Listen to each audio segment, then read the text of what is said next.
Yo, what's up everyone? Welcome to another episode of Movie Critics Friday. Today we're going to be talking about the movie Man of Steel, directed by Zack Snyder, released in theaters June 14, 2013. Let's go. We're going to talk about my pros and cons about that movie. There's a lot of cons and a lot of pros.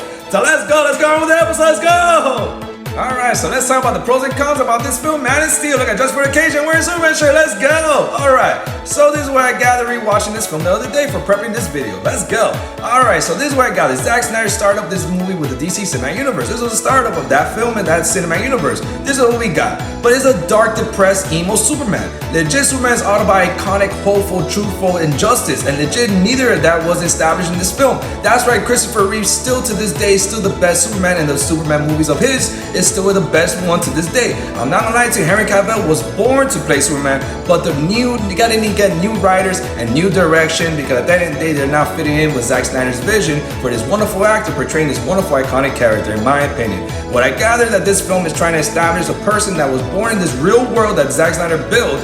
In his mind, like making a realism of this character actually is knowledge, acknowledgement of the alien come from the legit outer space and getting abilities like a godman, like a godman, and legit just trying to destroy or trying to actually rebuild the world of mankind. He's coming to send to protect us, or he's coming to send us to destroy us. That's what this movie established more that I already gathered. But for my opinion, Superman is not about that. Superman is trying to be established more as an iconic hero, to be in the forefront and be more human than he is an outsider.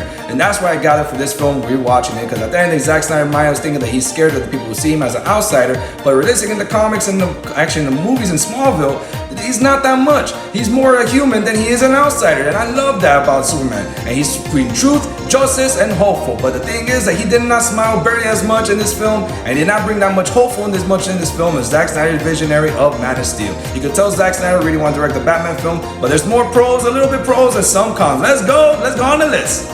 One of the pros is, I give it to Zack Snyder, is the casting of Henry Cavill for Clark Kent, aka Superman. Legit, he was born to play Superman, and I love that Henry Cavill is Superman in real life. He likes to help out people. He is a very good humanitarian, and I love that. We need him to be in more Superman in more movies, but a different director and different writers. So let's go more on the pros and cons. One of the pros is the flashback scenes. I like the flashback scenes. It's actually given to how Clark was as young and becoming an adult as Superman. Let's go. One of the biggest pros is the casting the legends of the parents for the legend character Superman. Let's go. But the biggest con is how Jonathan Kent died in the tornado. That was the biggest con.